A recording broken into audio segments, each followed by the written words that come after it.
I'd written an article called The Broke Architect, and it just seemed a natural fit to call the podcast The Broke Architect. It's just going really, really well, and I'm really hearing from people. At first, I was really worried that people wouldn't want to be on the show. And the first couple of people were anonymous who came on because we were talking about pretty tough issues, bullying in architecture. We all know there's a lot of stuff going on now in the industry just recently, and the change has been immense because now I have people coming to me wanting to be on the show and wanting to talk about the real tough issues in the profession. Hi, I'm Jason Boyle. I'm an architect at Sellafield Limited and also a responsible engineer in the nuclear industry, and also I'm the presenter of the Broke Architect podcast. From Ackroyd Lowry, I'm Oliver Lowry. And I'm John Ackroyd. And this is Urban Forecast, the show where we talk to the people defining the future of our cities. We discuss their background, what drives them, and the insights they've learned along the way. This is a podcast for anyone who's interested in how we live, work or play in the cities of the future, and what that means for the built environment today. Jason, welcome to the Urban Forecast podcast, but also this is a special episode this week where we are broadcasting on both podcasts. So we are also on the Broke Architect podcast in a collaboration. We've divvied it up and I'm interviewing you first, and then we're going to flip it around halfway through and I'm going to be the one on the sofa with you asking the difficult questions. To start off, Jason, it would be great to know a bit about your background and your current role. Yeah, okay. So I'm a chartered architect, 23 years experience. I started my career in 2000, and that's when I qualified as an architect and spent 10 years in commercial practice, working for the likes of Shepherd Robson and many other Manchester-based practices. I actually did have a stint down in London, which lasted 3 months. I'll tell you briefly why. I worked at a really, really old practice called Architects Co-Partnership, who I think did the Festival of Britain. Really old school architects practice, and they were taking on lots and lots of work and big projects, and then many of them just got cancelled and was made redundant after 3 months in the sort of London area. So that was my first real, I guess, setback in architecture, qualifying and having that experience. So yeah, after 10 years, the recession hit, and I really struggled to actually understand where my future would lie. Luckily for me, 2008. Yeah, I'd been approached by someone within Sellafield Limited in nuclear, and I managed to get into that company, and I was in a bubble and protected, and I've been there ever since. I've had plenty of work. I get well paid, and it is like a bit of a bubble being in nuclear, especially in Sellafield. I'm not the cut and thrust of commercial practice like you are. And so from that bubble, it gives you, I suppose, a bit of distance to be able to observe the industry from, I suppose, kind of the edge of it. Yeah. And so do you want to talk a little bit about why you started your podcast and how that's going and what you've learned, I suppose, from doing it? Yeah, it's a good question, because this is my second podcast that I've started. This one, I believe, is much more successful, and I'll probably tell you the reasons why. So it all came from mentoring. So I've been mentoring for around about 4 years now, mentoring young architects, and did it pro bono for a year or two, trying to help the profession. And I formed this company, which I've still got, called the Global Architect Alliance, which is essentially my mentoring company, but also I do a lot of online mentoring with people all over the world.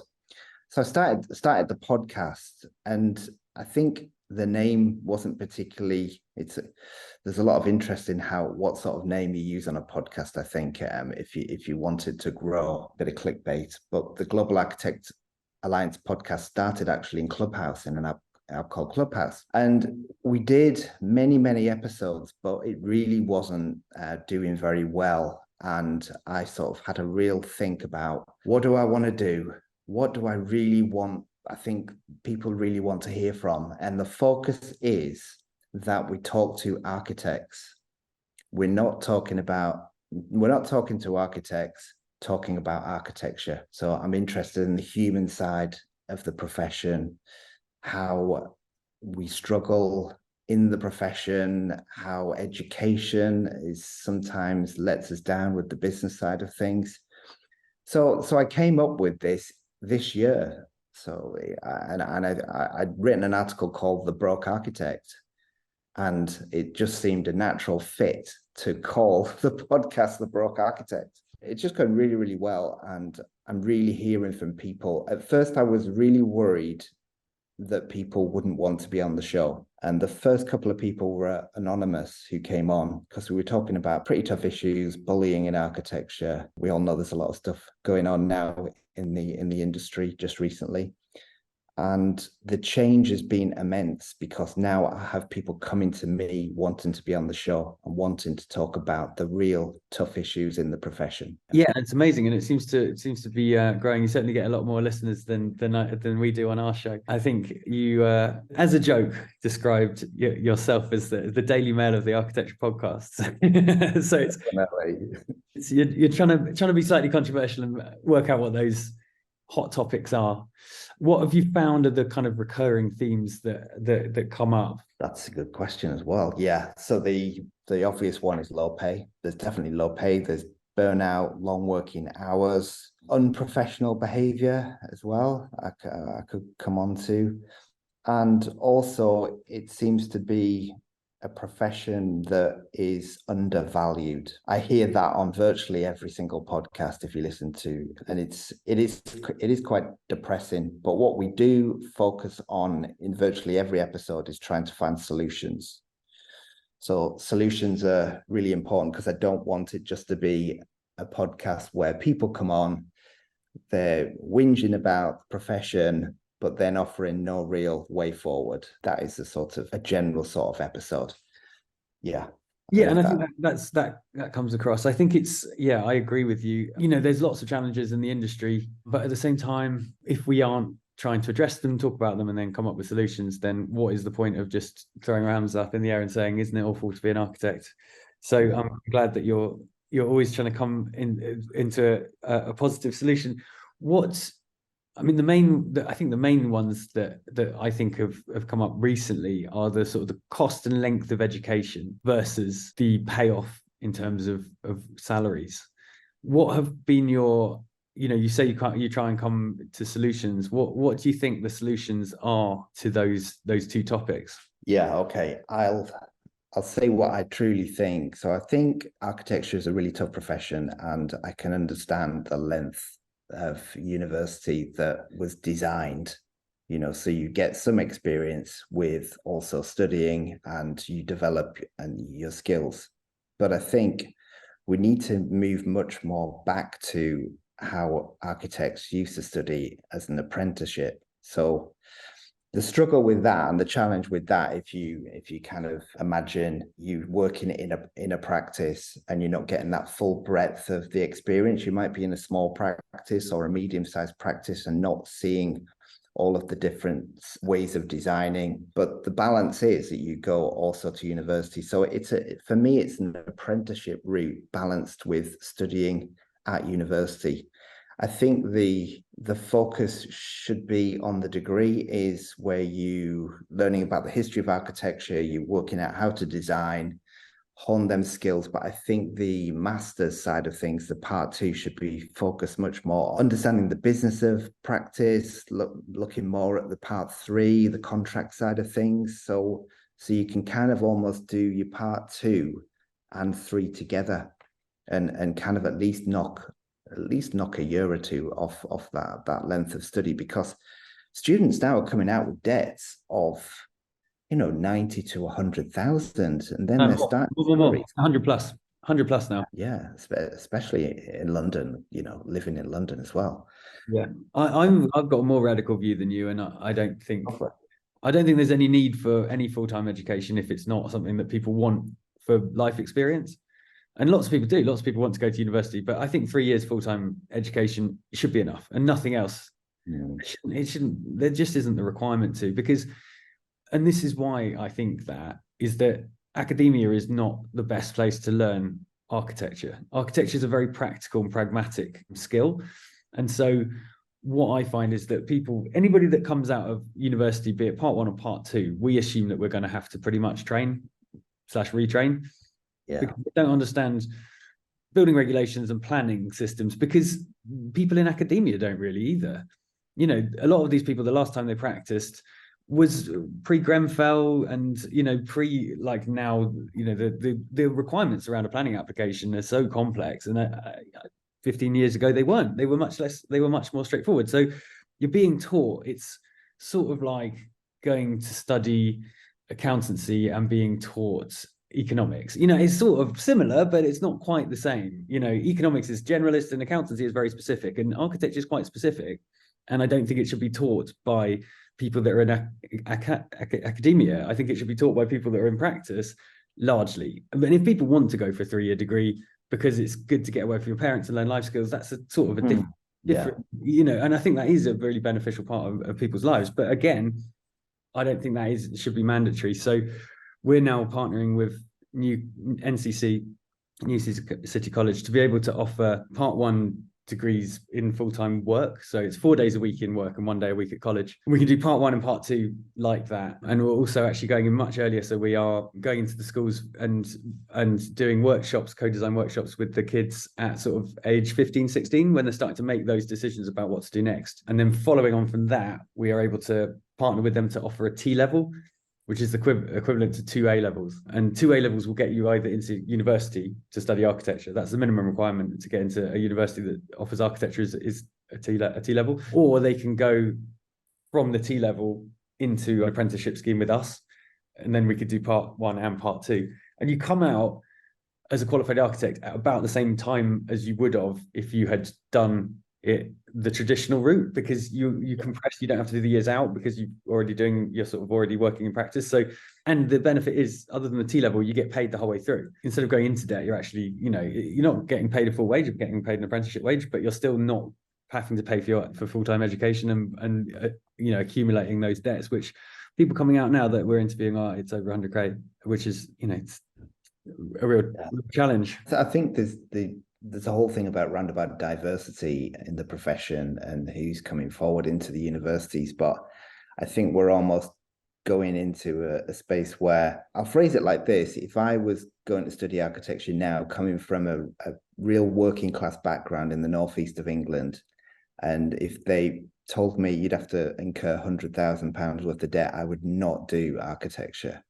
No. So granted, they call it some sort of tax, and if you don't earn a certain amount, then you don't have to pay it back. But some people, having that debt at the back of your mind is not good. It's also, the interest on it is it's like 6% or something. It's not. I think when we were getting our student loans, well, I'm sorry that I don't know for this. I don't think we are the same age. But when I got my student loan, I think it was at 2%, and now it's at 6%. And at 6%, you're probably not going to be paying it off significantly, even once you enter the threshold where you start to pay it.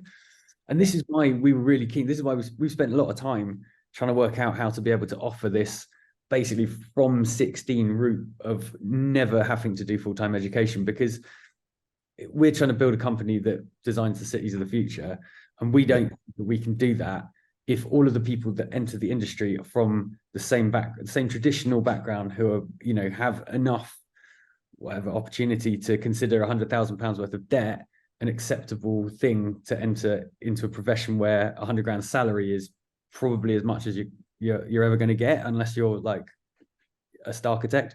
So that's why we spent a lot of time and effort to open up the doors to people who hadn't even, and that's why we go into the schools age 14, 15, 16 to talk to them and show them this is what architects do, because it's not even something that people would consider.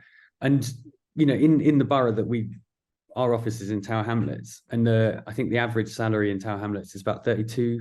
I can't remember if it's the median or the mean. 32,000 is the average adult salary. So whilst some people, whilst architecture is a challenging industry to make money, if you can work through an apprenticeship scheme, by the time you're a qualified architect, which you can get through this apprenticeship scheme, you will be earning more than the average salary in the borough. And that's, when you look at it that way around, you're like, well, that is a good opportunity, and you haven't had to accumulate the debt, and you've got a job that is actually higher than the average salary in the borough. So we want to change the industry through the stuff that we're doing. We want to change the company through what we're doing. We hope that will have a bit of an echo around the industry. No, that's absolutely wonderful. And let more practices take on the model that you are operating. That would solve a lot of problems, wouldn't it, in the profession? Well, we are, yeah. We're trying to work out. And so actually, there's a lot, the part one apprenticeship scheme. That's not something that we've set up. We've set up our partnership with NCC to do it, but I think it was like Foster's and Perkins and Will and stuff. So there's really good work already by some of the bigger practices to set up the principles. So we're the stuff that we're doing that's slightly more unique is trying to get that T level and going into the schools kind of early to sort of tell people that this is a potential opportunity and a route in that doesn't require them to accumulate that debt. So it's definitely not just us, and we're sort of partnering with other practices and also benefiting from the work of other people. So it's exciting, I think. And this would be a segue onto another question. The people that are reacting to this the slowest appear to be the RBA and the ARB. Yeah, absolutely. So my question, so that wasn't really a question. So Jason, obviously you have a role on the RBA Council. How long have you been doing it? What's your experience been of it? And how do you think these discussions would land in the hallowed corridors of the RBA? Yeah, just a correction. I'm on membership committee to the board. Sorry. And that wasn't an elected role, but I'll talk about my council experience. So that was one where I applied and was interviewed and got accepted to be on the council. Sorry, the membership committee. That is, how can I say it? It's slow moving at best. There are some changes coming that I think are positive changes. Tom Foggin's the vice president of membership. So there are going to be some changes, including, well, can't really say, but there are going to be some changes to the membership structure and kind of fees as well. So they're looking at the different categories of membership. Some that are working, obviously, some that are not working, because fellowship hasn't been. I don't know if you've noticed this. You can't apply for fellowship for the last couple of years. I don't know if you spotted that one. So I'm not an RBA member, so I'm not eligible for me. Oh, right. Well, that was paused now. Hoping it's coming back soon, because I was one of the youngest to get RBA fellowship, and I think it's a really positive thing. It is very slow moving. That's all I will say. We start again back in September to where because we broke for the summer period. And yeah, I really wanted to talk about councils and the struggles to get onto council, because we just recently had the results of who is running for national council, or as it's now rebranded to worldwide council. I ran 3 years ago for this and came third. I have a big following on LinkedIn, as you probably know. Tried to rally the troops, but I'm based in the north of England. And it seems every time that anyone runs for council who are based in London, and there's evidence of this, you just need to look through the winners, it tends to be they're from London. This year was a slight change. The person who got the most votes, Timothy, was from Manchester as well, which was great. So, to have some representation for outside of London. But I think it really is a challenge if you're passionate about trying to change the RBA and you don't work for a big London practice. It's very, very difficult to get them votes and actually get people to vote. There was like 11% turnout of members, which is always like this. It's such a low turnout that it does feel like it should be. I'm not saying it's easy to get on, but it's such a low turnout that you're probably talking about a few hundred people to get to win it. If you I don't know. Yeah, I don't know what the solution is. The metropolitan elite has still got their grasp over these roles. Then is that what you're saying? Yeah, I mean, I think so. I mean, I was up again. This is all public knowledge. Last time was Joe Bacon, big practice, and also Samita Singer, who's OBE and very, very popular person, very good at what she does. But it's really difficult if you're kind of unknown in the London circles to get elected.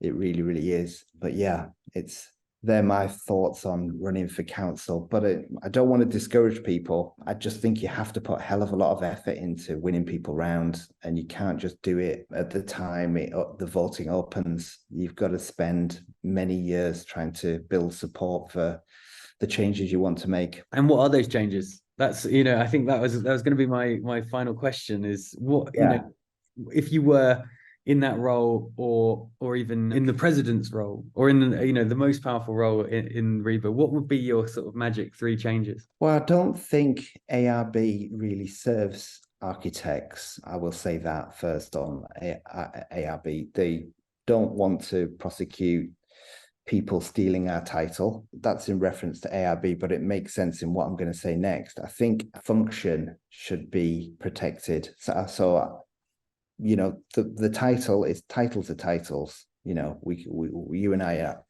are architects, but what would bring the most value would actually protecting the functions. So in order to build buildings and get them signed off and get the certificates, only architects should be able to do that. The function is protected. That is the one thing I think if we could somehow navigate our way to getting that protection. You just got to look at the Grenfell, Grenfell, what a complete disaster on that one. But I think that a lot of the new changes that are coming in with the Building Safety Act and stuff, there's going to be a lot more, like if you take Grenfell as an example, there's a lot more opportunities. I don't know, there's going to be a lot more thought about signing off buildings in the future. I personally don't know that should be the architect being the one signing off.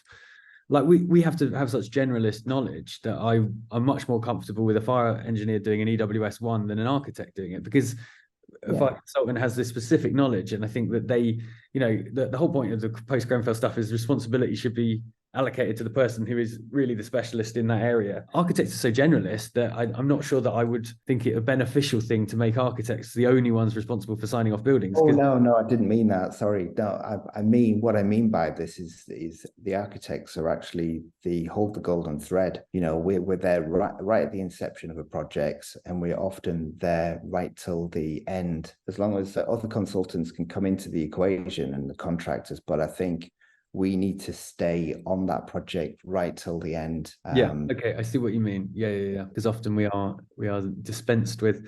I think the biggest threat is to the industry is the sort of advent of AI. Really, I don't know what RBA and the ARB are thinking about it, but I recently went to a presentation for a house builder about how their new way of working, and they spent, it was very impressive what they'd done. They'd spent their own money on developing a sort of AI interface plugin for Revit that could kind of do a lot of what they would previously have asked architects to do.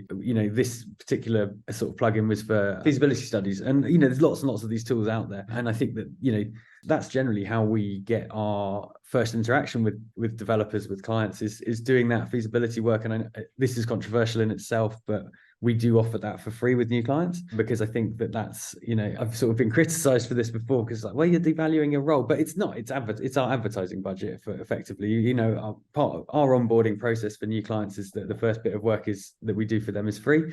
And I consider that to be part of our marketing and sort of outreach spend. But then, that's how you establish a relationship. If the big house builders are going to be doing that themselves with AI, which I see that as being very likely, if not almost inevitable within the next 5 to 10 years, then new practices will, how do they get their foot in the door? How do they demonstrate to these new clients that they're capable of that is how we build relationships. We do a bit of free work for people, and they like our approach and how we do things. So I think that AI taking away that initial role tend towards the bigger practices just staying with the people that already do their planning applications for them, because they sort of know that they're going to do a good job of, there'll be some leftover bits. You'll still need the sort of the elevational treatments and stuff, and the bit of creative design and stuff. But I do think architecture teams will be much smaller, because you're going to need fewer people with more powerful AI tools. And I think that's going to make the industry shrink.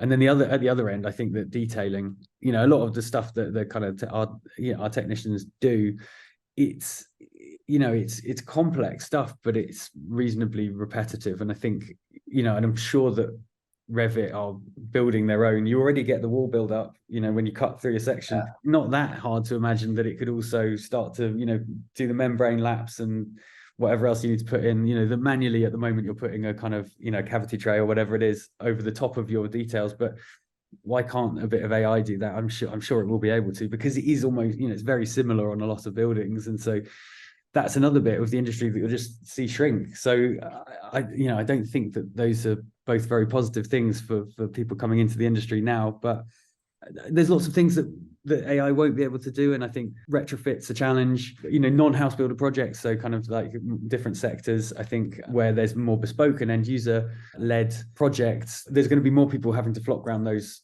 projects. Yeah, maybe that makes fees have to be even more competitive. I think that's probably a danger. I mean, the last podcast I did actually with Nigel Osteen of Hawkins Browns, looks after the finances and the fees of the practice.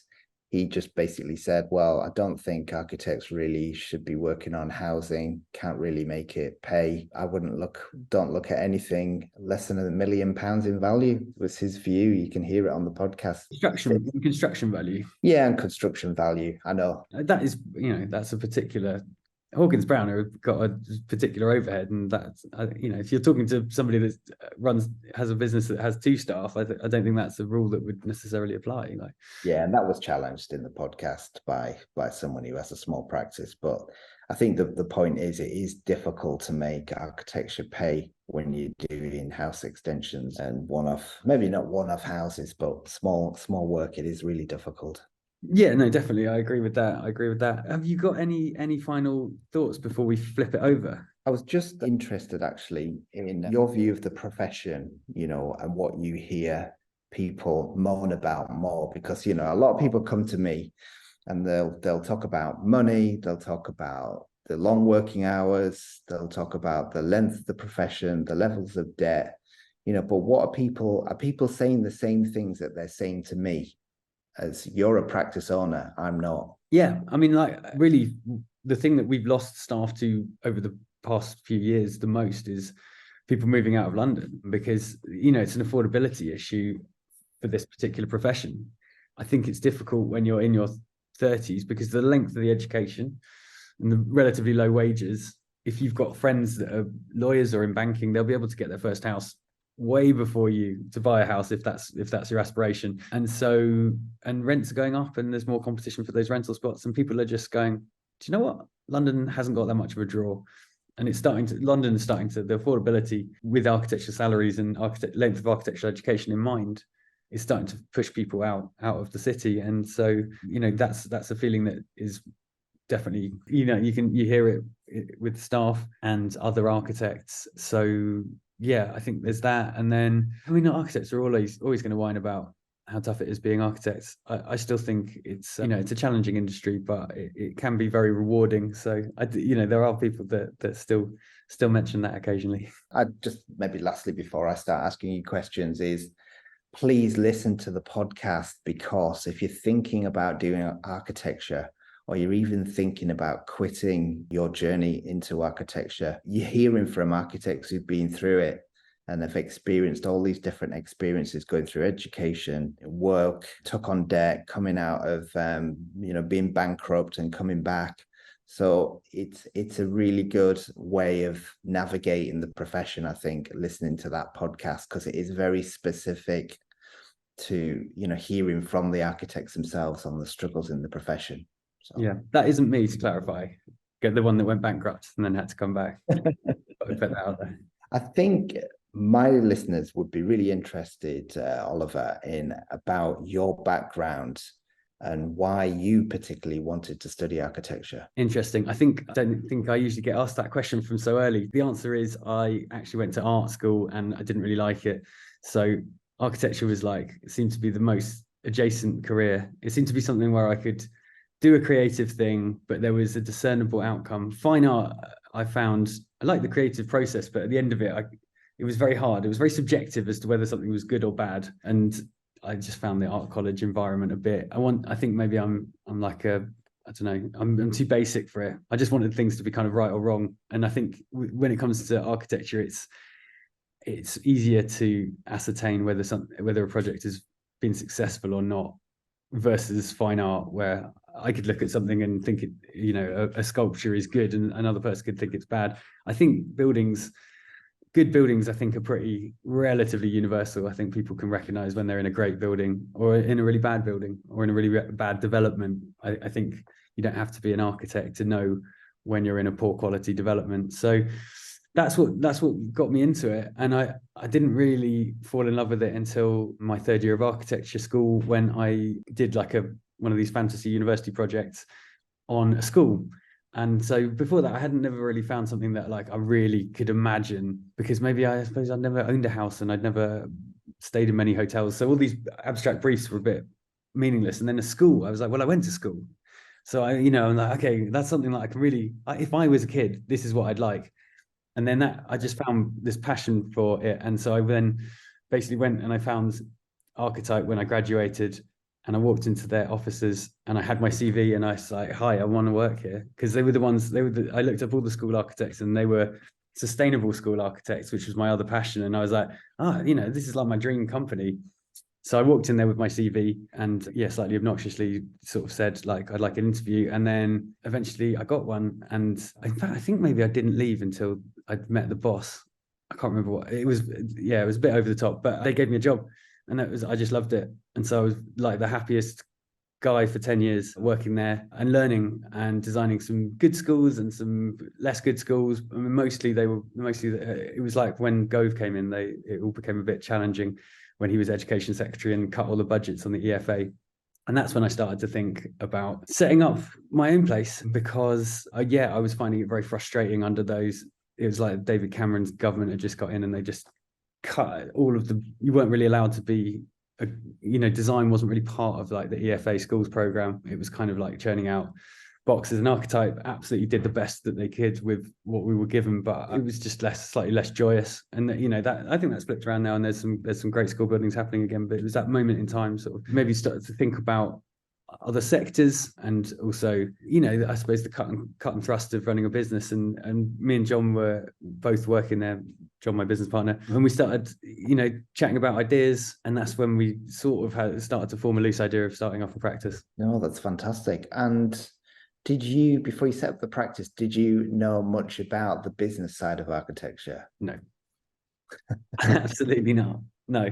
So we did a little like a private job for some family friends who bought a site in Bermondsey, and we got, just in our spare time, when we were charging like £20 an hour or something, or less, £15 an hour maybe. So this was coming out of the 2008 recession. I think they picked up this site quite cheap, and we got planning for like 5 units for them, and then we advised them to sell it because they weren't developers and it was a tricky site, and they did all right. And so I didn't really think about it for a while, and then about 3 months later I got this phone call. I was on holiday and I picked up the phone, and this guy was like, I've just bought this site in Bermondsey, it says you're the architect. And I was like, oh god. He was like, I was like, oh, something's wrong. And he was like, well, I just want to know if you want to do the technical design. And so I was like, well, I don't have a company. And he said, well, why don't you just set one up? So I rang up John, said, look, we've got the offer there. So we didn't really have to think too hard about the business, because I know it sounds really stupid because it wasn't a lot of money, but we had this fee that was coming in. And we knew that we had one client and we had one project. So we were like, well, we'll start with that and we'll see where it goes. And so that we, did some work, put in the first invoice, and then bought all the laptops that we bought one laptop, and then we got another invoice in, and we bought a printer and another laptop, and so we just kind of organically built it, and that meant that we didn't have to think too hard about the business side. It takes a long time to really work out how challenging it is, if that makes sense. Yeah, no, absolutely. John is naturally good at finance, and I think, although we hadn't really been taught it, I think that he definitely has a good natural ability with numbers and with planning and with finance. So that was very helpful. Yeah, I think you need that, don't you? You need to strengthen your understanding your strengths in the business. And if you've got a gap, you've got to fill that gap. I'm really interested in, you said you set up the practice and it was very much an organic kind of growth. But what is the ethos of your business? We're 8 years in now, and I think that ethos has started to kind of really crystallize. I think to start with, we were just kind of trying to survive, and that probably is true for the first 3-4 years. started working with a non-executive advisor after about maybe 2 years, and that really helped us. Well, it really helped us with running the business. But one of the things that he was very articulate about was that we really needed to set out the vision, find your why, I think was his sort of expression, which is nicked from Simon Sinek. But so he really helped us try and think about like, what is it that we want to do? And you know, that after 8 years now, I think what we're pretty firm on is that we're trying to build a company that designs the cities of the future, and you know, that's our sort of top line, that's our kind of guiding North Star. So it's got two halves. It's one half is about the business that we're trying to grow, and then the other half is about the cities that we're trying to build. You know, what I learned at Archetype was lots of quite technical stuff around passive house and sustainable design, and I love Archetype, and I think they do just amazing buildings. What we want to try and do is amplify that to the city scale. So that's what we want to talk about. You know, everything, including this podcast, is all a vehicle to be able to talk about cities and the cities of the future. And John and I both believe that, you know, we're about to enter a period of time that is going to be there's going to be a lot of upheaval, and there's going to be, you know, the climate's changing, and people are going to move, and cities are going to become more and more important because there's going to be more and more of the landscape that you can't inhabit. And a lot of people are going to be moving towards Northern Europe, realistically speaking, and you know, cities we see them as potentially being the kind of the life raft of humanity. Cities can be super efficient.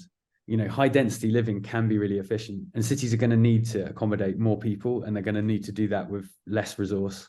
You know, we need to create low energy systems within our cities, and so that's, you know, that's the kind of the driver for us. And then the people part, you know, as I said already, we want to get a really diverse company that can do that can then work on the designs of the cities of the future from having lived in cities themselves, not people, you know, like myself from the home counties. We're not going to come up with the answers. Yeah, no, I think really my next question that I'd like to hear from you, because we've talked about your academy that you've got and the training of young architects from school age and beyond, is kind of rewards and awards for great architecture. So the industry seems to reward star architects with their huge egos. You know, I've come around to thinking that awards should be more focused on a holistic approach to the creation of great architecture. You know, we should reward good architecture really only when checks and balances are in place to consider how that architecture was created. Office culture, pay, happiness, you know, let's be honest, big name architects have got rich off slogging their workforce. What do you think about the process of architecture and how it's rewarded? It's a really good idea, a really good point. So we've just applied for I think it's the AJ Employer of the Year. So, and we'll have to see whether they value the stuff that we have been doing, which definitely, like, we just don't have the, you know, the star architects of the world can splash around quite a lot of money on coming up with stuff that I think on paper looks like excellent sort of staff incentivization. The main thing that we, as well as the academy, one of the things that we do is that we think that everybody should be paid for every hour they work. So we think that there's a problem in the industry of unpaid overtime. We found it particularly during COVID because we were just less able to monitor what people's working hours were. And also I think there was like a bit like there was nothing else to do. So people were working quite long hours because it's kind of like, particularly in the kind of the first lockdown. So what we realized is that the only way we were going to cut down on overtime is if we started paying everyone for it. So that's what we have now. And so first of all, we just said, well, look, every hour and we were quite busy. And so we just said, every hour you work, you're paid for. And then through working out the expense of that, you can get a better feedback of when you're overspending on projects. It really gives you more accurate data set. So, you know, the reason for doing it was two. One was because we thought that it was another thing that is preventing people from going into architecture, is that if you're from a less, you know, if you're from a less privileged background, your ability to just absorb free work is reducing your hourly rate.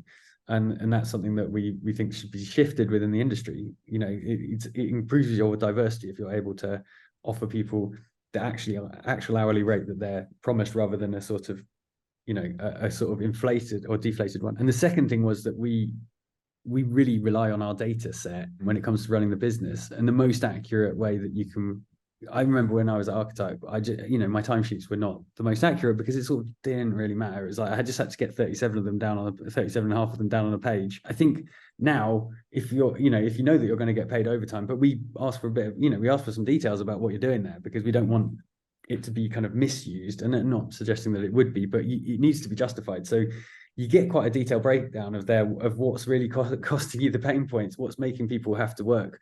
And once we started doing paid overtime, we started to limit it. So now it can only be done with sort of advance permission, because we don't want people to do overtime. We absolutely don't. But if they do need to do it, then it has to be authorized in advance, so that we know, we're like, oh, that means that project must not be able to, being delivered in the normal working week. So you need to ask in advance, and that triggers that we need to look into that project and find out what's going wrong. And also it's capped, so you can't do more than a certain amount per month, which means that for the rest of the time you work your normal hours. And that's what we, ultimately what we want is people to be working their normal hours. And so that's it's been a really useful tool. We've done it for 3 years now, and we've we've reduced it massively from where it started. It was costing us a lot of money, realistically, and so we had to put in place policies to try and reduce it. But that's good, because you are genuinely just reducing people's overtime. You're getting people back down to what they should be doing, which is their working week. So it's been interesting. Just to challenge you on that one then, so are people aware in the office, in the business, of when they're making, when a project's profitable? Are they able to see, the amount of hours that were projected for the fee, and then how they've performed? Is that something you share with people, or is it? Really good question. Definitely. I mean, we're working on systems at the moment to try and do that in a sort of non-scary way. At the moment, so all the senior team can see that, because they're effectively running the projects. We're working on ways to give it, and they can pass it down. Like, what I agree with you is that everyone's really interested in that, and we want everybody to have visibility as well. And so, but we don't want everyone to have visibility of everything, of everyone else's projects and stuff like that. So it's like we're working with basically building a system using Airtable to try and plug together some of our other systems. So we use CMAP as our kind of timesheet and accountancy software, or it sits on top of Xero, which is our accountancy software. And then we're trying to plug in another layer that will give people different visibilities. I think it's really, really important for people to be able to see that ticking up, as it's getting towards the limit of what the hours are, and then it goes into the red, and we start paying our clients. And that does, it happens in every practice, I'm sure. I want people to be able to see that, but I don't want people to be able to see that for people's projects that aren't their own. So that's what we're working on at the moment, is the controls system for how to do that. Yeah, I mean, one thing I could maybe share from the industry I work in the nuclear sector, any change. So it's always obviously about managing design change. So for example, you would, when a client signed off something, and then they say, could you make this change? That we all submit something called a project variance notice and estimate the hours, and that gets fed back in. It gets fed back into the program of delivery, and it's something that's a really, really good tool of saying back to the client.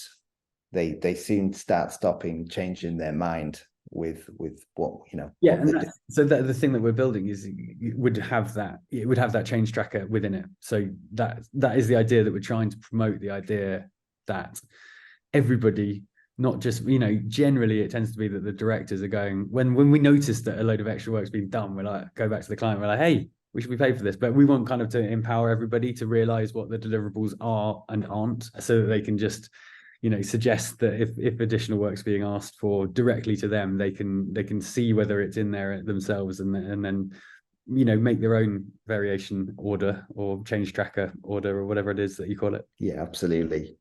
I think my final question for you is, what do you do to relax and maintain your mental health once you finish for the day? We're speaking on a Friday now.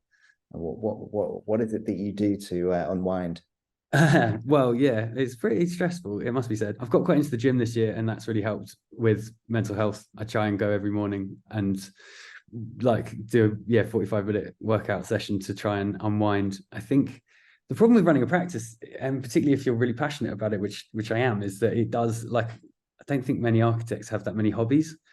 If you're I think when I get really passionate, I can think about work all weekend, because it's not just my work, it's my passion as well. And so I do find it, I love even my partner's an architect as well, and we just love nothing better than going to a new city and just walking around, and we will spend hours barely even talking, just looking up, and I love that. Like, travel for me, it gives me the absolute, it gives me everything, because I get to see these new cities and people living in different ways to the ways that, everybody, you just assume that everyone lives the same way that you do, until you go to like Mexico City, and it's a bit the same, and then other ways completely different. And I that's probably my other greatest passion, is travel when I get to do it. Yeah, and I bet your phone is full of pictures of buildings and not of anything else. Yeah, I know. Well, mostly half snagging, and then half things that I think are cool. I'm sure you've got the same. Is there anything else you wanted to share? Maybe roundabout. You talked about the culture within the office, and that people get paid for pretty much working extra hours, or it's approved ahead of time now. But what do you think, what changes would you like to see in the industry to make the profession of architecture a much healthier place to be, a much happier place maybe as well? It's a good question. It's a good question. I think, for me, it's this sort of perceived lack of value. And I don't think the problem is doing a bit of free work at the start for a new client. I think the bigger problem is the way that architects are valued in sort of tendering for larger contracts, be it for housing associations, local authorities, the amount of work that goes into those, which is mostly, it's never paid. It's weeks. I'm doing one at the moment, and it's been weeks of work to put together this, it's probably going to be probably more, 50 pages, lots of quite difficult questions. It's an open tender, so there could be 20 architects doing it, and we're leading a multidisciplinary team as well. So we're having to be the single point to put together everyone's bids. 19 of those architects, or 45 of those architects, or whatever it is, their tenders are going to be put in the bin. It could be up to it could be millions of pounds worth of hours that have been spent. Anything that's for an HA or a local authority, that process, I think, is part of where we get this idea that it's okay to do free work. And at least when I do a bit of spec work for a developer, one, it's design, and that's fun, and I like design. And two, somebody at least is going to get something useful out of it, that they might look at that scheme, and even if they don't go with me, actually it happened recently where I saw an application that had gone through where I'd worked on it for a particular developer, and he'd chosen not to go through with the project, but we'd done a couple of pre-apps, and obviously the planners quite liked it, because the new developer that came in, the building that they ended up getting planning for, had quite a lot that sort of looked a little bit familiar. And I was like, well, at least it went at least it was useful. Doing these public sector bids, it's work that is just kind of pointless for everybody else that doesn't win the project. And I just feel like there must be a better way of selecting the right architect and the right architecture team. I think that's a difference, because it's very exclusionary to the smaller architects, But if you're a big company and you've got a bid team, then it's kind of easy, because they write those questions all day, and you pay their salaries, and they understand those questions. For me as an actual architect, trying to understand what those questions are even asking me is it takes a lot of time, and compiling everyone else's CVs. So it means that you're going to end up with the people that win it being the people that have got the bid teams. So it's kind of going to always go to the same people, which I feel is a missed opportunity. Yeah, well, I mean, we've both interviewed Peter George, haven't we? And he's got quite interesting idea of maybe down selecting pretty quickly, doing it for a week of work, doing a quick scheme, which spend a lot of, take a lot of time and cost, and down select that way, and then pay the 2 or 3 people that get through. Yeah, I think that type of thing would help. So it's like a sketch plan for a week, and that's free. In the same way that you kind of work with a developer, you do a sketch plan for free, and you put together a little brochure about yourselves. And if they like what they see, they go with you, and if they don't, they go with somebody else. And then there's a stage 2 that's maybe paid, or you just pick off that initial thing. I don't know. It's a difficult one to solve, but I feel like the process it's the tails wagging the dog now of these clients I can understand that they have to protect themselves, and so you have to ask a lot of things up front. But I do feel like a 2-stage where you are selecting people with a smaller amount of information down, and then making them bid, it, at least, even if you don't pay them for that, it eliminates the amount of wastage that you're getting with an open tender, where it's an infinite number of people that are all putting together these incredibly time-intensive documents. I agree. Well, Thank you so much. I mean, And thank you. That was really fun doing it. This is the first ever joint podcast, so we'll have to see if it goes down well. Yeah, I think it will. I hope it will. I think the questions weren't too tough. Cool. Well, thank you very much. Cheers. Goodbye. Yeah. Cheers. If you enjoyed the show, then please subscribe and give us a review, ideally a 5-star one. And if you want to know more, please go to ackroydlowry.com or follow us on Twitter @ackroydlowry and Instagram with the same. This podcast supports Land-Aid, the property industry charity that brings together the sector to deliver life-changing projects for young people who really need it. Visit www.landaid.org to find out how you can help end youth homelessness.